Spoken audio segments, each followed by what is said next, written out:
If you're new to writing blog posts and have no idea where to start, or even if you're not new to it but feel like you need some help to make the process more natural and intuitive and less painful and traumatic, then this video is for you. Hi, I'm Noya. I'm all about creating standout content that helps businesses grow. And in this video, I'll talk about what makes a blog post effective and engaging in a world where there are arguably way too many blog posts on the web already. I'll also break down the key elements of a blog post and show you how to nail each one, so that by the end of the video, you'll be ready to go off and write a kick-ass blog post all on your own. You can also check out the blog post that this video is based on my website at noyalizor.com. I've linked to it below. Okay, let's get to it.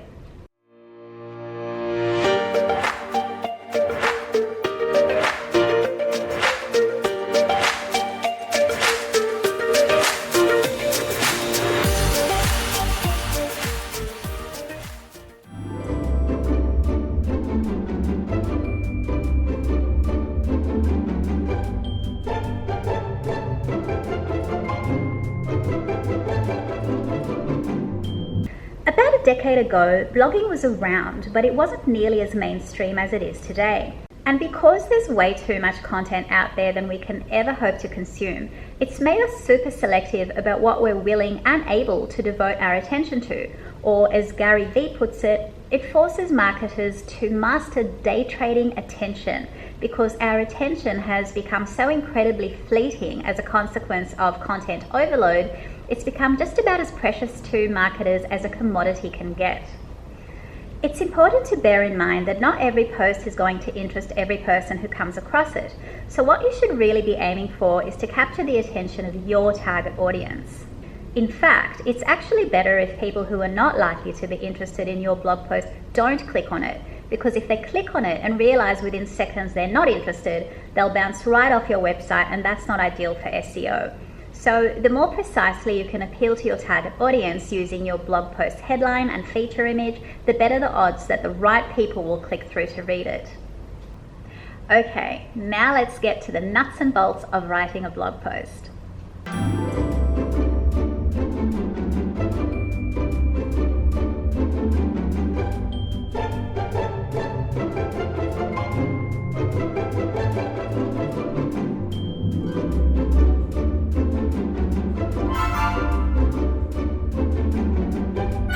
The headline is a one-line advertisement for your post, and it's often the only part of your post which is seen when you promote it. Sometimes the first couple of sentences in the post are also visible in search results pages or social media feeds, but not always, which is why you always need to assume that the headline is the thing that's going to be doing most of the heavy lifting to capture your audience's attention and compel them to click on it. So it needs to be so instantly interesting to your target audience, either because it's funny, shocking, or clever, but most importantly because it suggests that there is some sort of relevant value in the post itself, which makes it potentially unmissable. A great headline should inspire a level of FOMO that makes it irresistible for people to click on. Simply put, if the headline fails to instantly compel your target audience to click on it, your post, no matter how brilliant, will barely be read by anyone, if at all. Headlines are such an important aspect of writing a blog post. I've actually made another video where I talk about the 12 techniques I use to write FOMO headlines that readers won't be sorry they clicked on, and I've linked to it below. Some people wonder whether it's better to write the headline before or after you write the actual post, and my recommendation is both. I know it sounds weird, but hear me out. Before you write any blog post, you need to have a really clear purpose for writing it. Once you figure out what message, lessons, or experience you want to convey in your blog post, or in other words, your purpose for writing it in the first place, you should be able to summarize that purpose into a single sentence, and that sentence should form the basis or inspiration for your blog post's title. Then there are ways of finessing the phrasing of that headline so that it's as inviting as possible for the potential reader who stands to benefit from this intended purpose. The process of distilling the purpose of your post into a single sentence also helps you to form an outline in your head of what sort of things you might want to talk about in order to get that purpose across as effectively as possible. By figuring out your title before you start writing, you're actually subconsciously or consciously coming up with potential talking points to support that headline before you've even started writing the post. Having said that, sometimes once you start writing a blog post and you're on a roll, your mind might go off on unexpected tangents, or when you do your research for the post, you might come across brand new information or angles you hadn't thought of before. So by the time you finished writing, the post may end up being different from the vision you had for it before you started, and as a result, the original headline might no longer be the most accurate representation of what the post is actually about. When that happens, it's a good idea to revisit the headline you already wrote and tweak it so that it makes sense for the post you've actually ended up with. There's nothing more annoying to readers than a misleading headline which implies that the post is about something but ends up being about something else. And I'm not even talking about obvious clickbait style titles where the reader knows they've been duped within seconds of landing on the page. I'm also talking about headlines that sound legitimate but which lead to a blog post that utterly fails to deliver on the promise of the title. It's sort of a betrayal, and when readers realise they've been tricked into clicking through to a post that fails to deliver on that promise, not only can their disappointment lead to a swift bounce off the page, but it can seriously damage your credibility should they come across any of your posts in the future.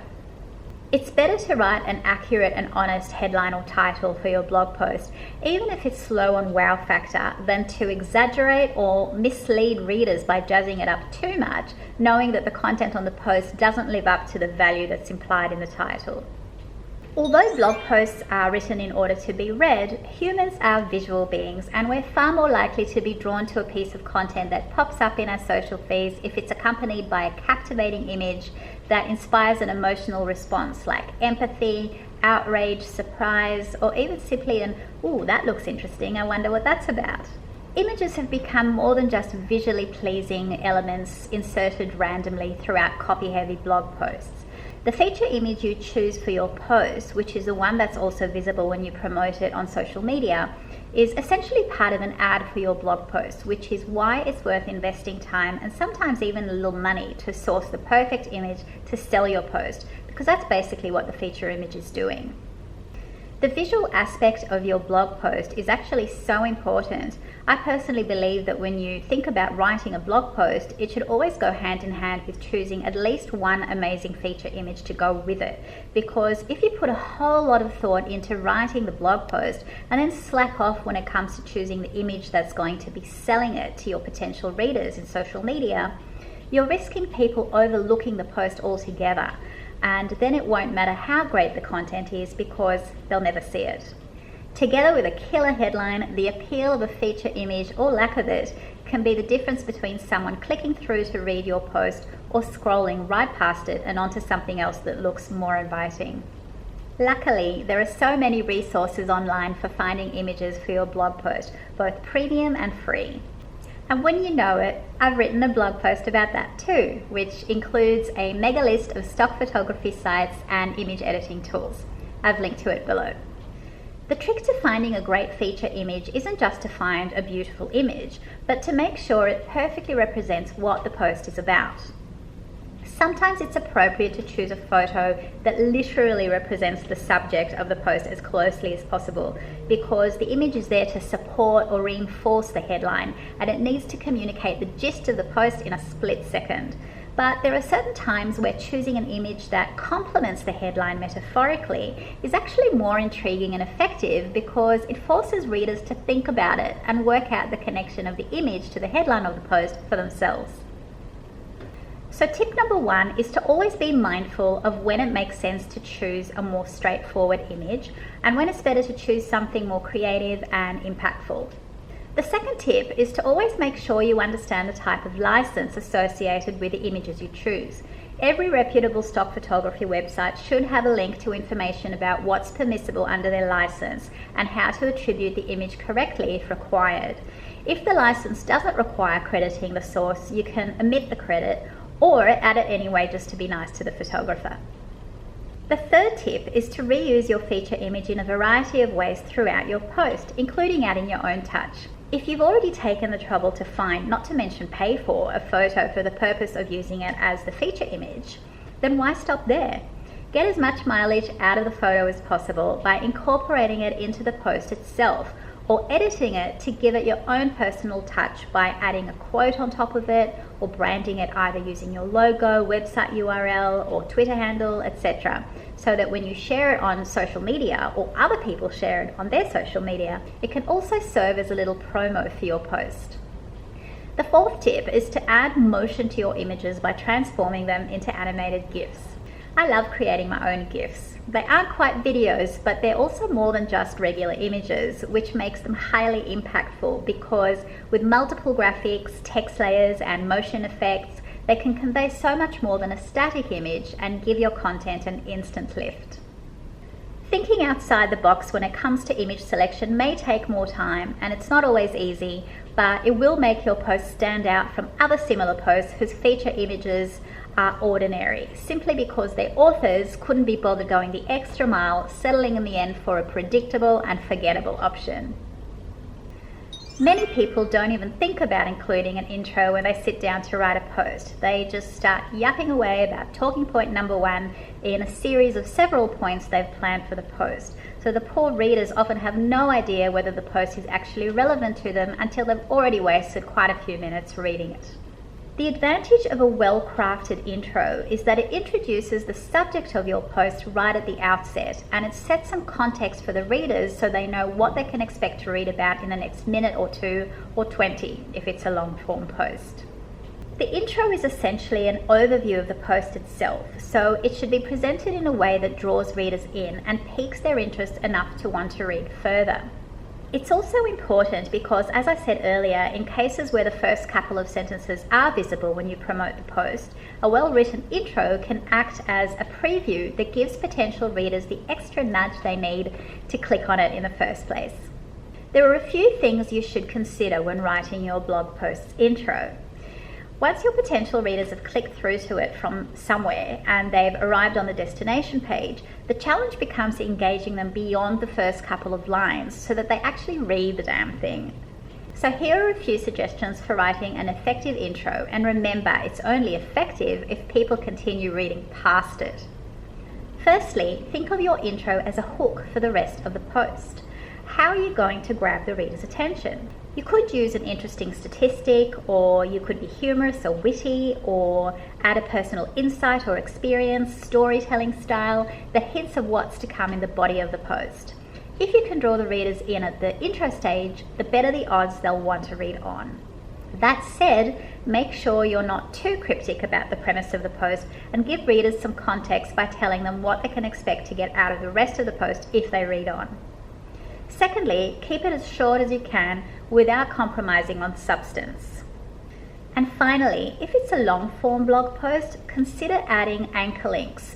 So that's listing the post's sub-headlines immediately following the intro and linking each one to its relevant point in the post so that people can jump directly to those sections that interest them most, like I did in the blog post that this video is based on. The content paragraphs are the meat of your blog post. It's in this section, whether it's 3 paragraphs or 10, that you elaborate on your main talking points. How many paragraphs should you include? As many as you need to get your message across, but always aim for it to be as concise as possible. Here are some ways to optimize your content paragraphs for optimal reader friendliness. Generally, each paragraph in your post should deal with a single talking point in order to keep the paragraphs nice and short. When we read blog posts online, the reality is that even if you're a Pulitzer caliber writer, most people scan posts rather than read every single word. So by highlighting certain key sentences, you actually help get your point across even if the paragraph is only scanned. So try to highlight certain keywords or phrases in bold text to make the really important bits stand out. Paragraphs should have a logical flow to help get your point across. So make sure that each paragraph actually has a purpose. If you find yourself rambling on for a whole paragraph without actually saying anything of value, it's a sign you could probably do without it. Use formatting elements to help break down the post visually. Using things like subheadlines, numbered or bulleted lists, and breakout quotes helps to make posts more reader-friendly and a lot less daunting than big, monotonous chunks of text. These little elements may seem trivial, but they can make all the difference between a person deciding to go ahead and read your post or not. Speaking of visual engagement boosters, don't be afraid to use images throughout your post. Obviously they have to be relevant, but they needn't necessarily include just visual aids like graphs and screenshots. They can also be images that help to reinforce certain talking points, provide comic relief, or an opportunity to share one of the post's highlights on social media, for example via a custom-made meme or quote, which can help to boost awareness and hopefully draw traffic to your post. If you're going to use GIFs, don't overdo it. Too much motion on a page can induce nausea or a headache and turn people off from reading it at all. Earlier in this post, I talked about dwell time and bounce rates and about how Google ranks posts higher if it can see that people are spending a substantial amount of time, as opposed to just a few seconds, on the page before they bounce or exit the site after reading your post. The longer people dwell on a page before leaving your site, the more likely it is that Google will conclude it's because the page contains high quality content. But here's a hot tip. If you can encourage readers to visit other areas of your site in the same session rather than bounce off the site after visiting just one page, then you're on to next level SEO, which will help you to improve your overall search ranking. The way to do this is to interest your readers while they're reading your post in other relevant content elsewhere in your site by linking to it from within and between your content paragraphs so that they continue browsing back and forth between the original post and other relevant pages. For example, I touched on certain subjects throughout the post this video is based on that I know I've expanded on in some of my other blog posts, like how to write better headlines, how to source great images, and the importance of maximizing dwell time. So when I mentioned those subjects, I linked to them in the blog post, and I've also linked to them below the video. I also added little side notes throughout the blog post, or what look like little promos for other content that may interest readers between the paragraphs as well. None of this was to trick readers into clicking through to other areas of my website. Rather, when I came up with my talking points for the blog post that this video is based on, I thought about what other topics I've already written about that would be relevant as companion posts should readers want to dig deeper into any of them, and I made sure that I linked to them so that they could access them easily. If you do the same in your post, it's actually a win-win for both you and your readers. They get to read more of your wonderful content about topics that interest them, and you achieve the objective of generating more than a single page view per session for each of those readers. Happy days! Since the reality is that many people won't read your entire blog post from start to finish, but rather they'll scan it for nuggets of useful information, the concluding paragraph plays an important role because logically people expect that it will include a summary of the post and a mention of the main takeaways you want to leave with them. And that's exactly why a conclusion is such an important element to include. Even if the only bits of your post that are actually read are the headline, the beginning, and the end, if you recap the post's main takeaways in your concluding paragraph, the reader will still have benefited from your post despite skipping over most of the middle.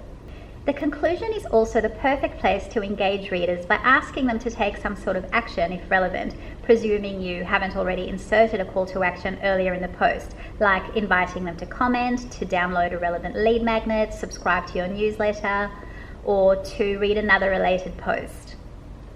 So there you have it, the key elements of a must-read blog post and how to nail each one.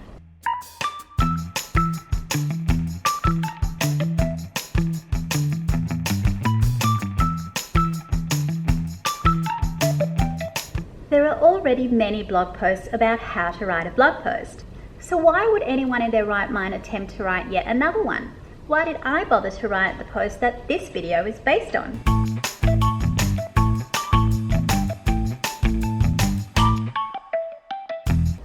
You'd think so. But here's the thing. Although some posts are updated from time to time, many are not, which means that a huge chunk of those millions of posts are most likely old and outdated. With search and social media algorithms constantly evolving, as well as cultural preferences and habits regarding how we consume content, in many cases people prefer new, up-to-date content to posts that are a few years old. So in fact, it's still worthwhile to be among those creating up-to-date pieces of content, or at the very least updating old content so that it stays fresh, which is a super important blogging best practice because current equals relevant. So the next time you tell yourself, there's no point for me to write a blog post about whatever because so many people have already written about it before, remember that just because there are already loads of posts about the same or a similar topic, it doesn't mean that they're any good. You could potentially write one that's way better. And there's always a fresh crop of people looking for a post precisely on that topic who haven't read any of the gazillions of other posts that were written a while ago and would prefer to read one that's current rather than one that's old.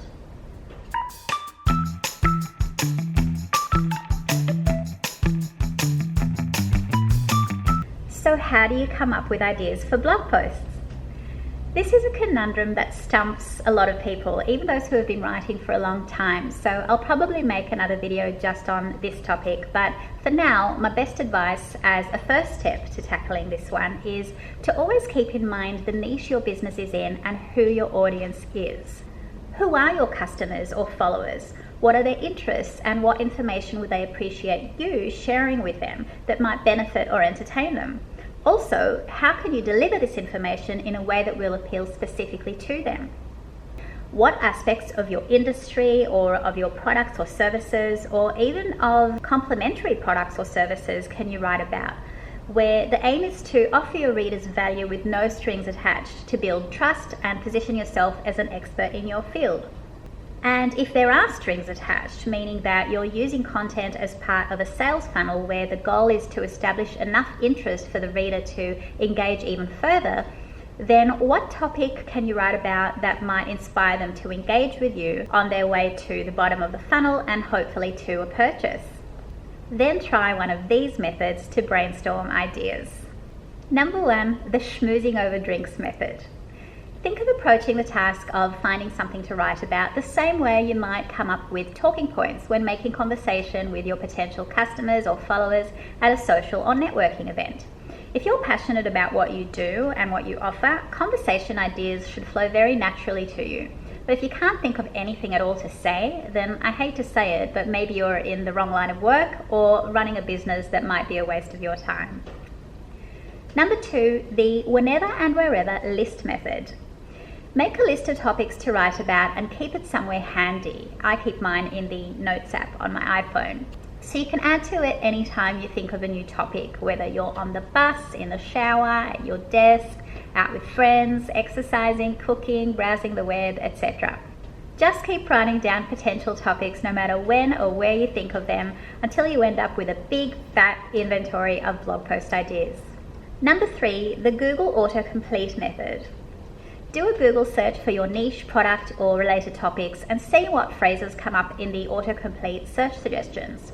These phrases are an indication of related popular topics that your potential customers or followers in your niche are interested in, so they're a great source of ideas for what you could potentially write about. Number 4, the stalk your competitors method. Obviously, I don't really mean that you should stalk your competitors for real, but it could be well worth your while to visit their websites and even subscribe to their newsletter and follow them on social media to get an idea of what kind of content they're producing. The idea here isn't to copy exactly what they're doing because, again, plagiarism is way lame. But to get inspiration for topics you could also create content around, only with your own twist and ideally with added value that your competitors hadn't thought to include in their versions. Number 5, the brainstorming with your audience method. You can always reach out to your customers or followers and ask them straight out what would they like you to talk about in upcoming posts. Whether you reach out in a video, your newsletter or your Facebook page, it's not only a perfectly legitimate way of getting ideas for future blog posts, it's actually a foolproof way of choosing topics your audience is already predisposed to reading because they've told you they want to read about them. It's such a simple but genius hack, but my guess is that not enough of us are using it probably as often as we could.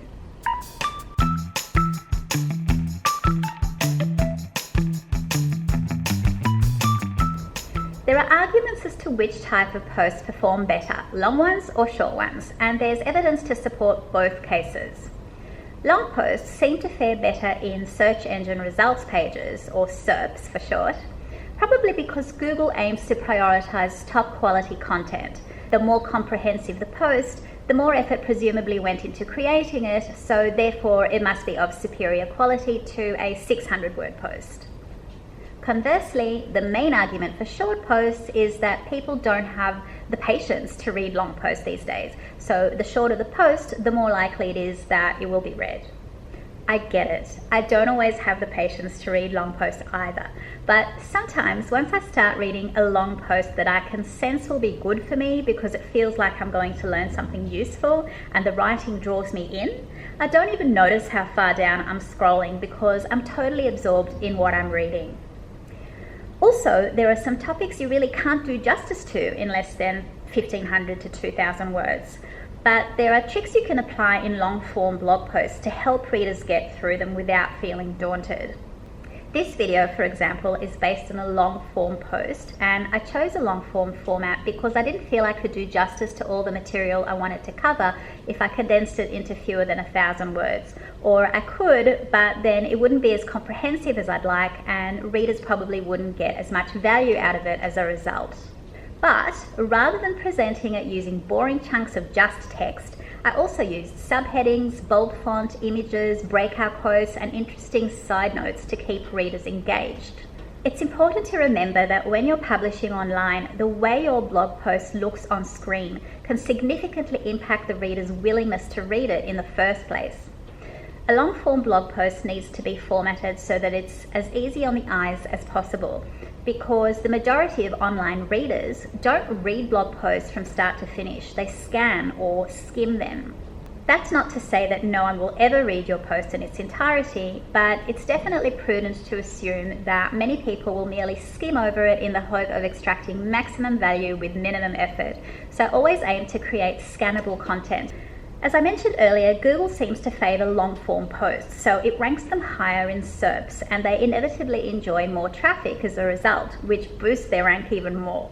But if you consider that people are becoming increasingly selective and the fact that the majority of online readers skim blog posts, especially long ones, maybe length might be a factor in boosting a post's rank in SERPs, but it isn't necessarily an accurate measure of how effective a blog post actually is, or how much value it contains for the readers.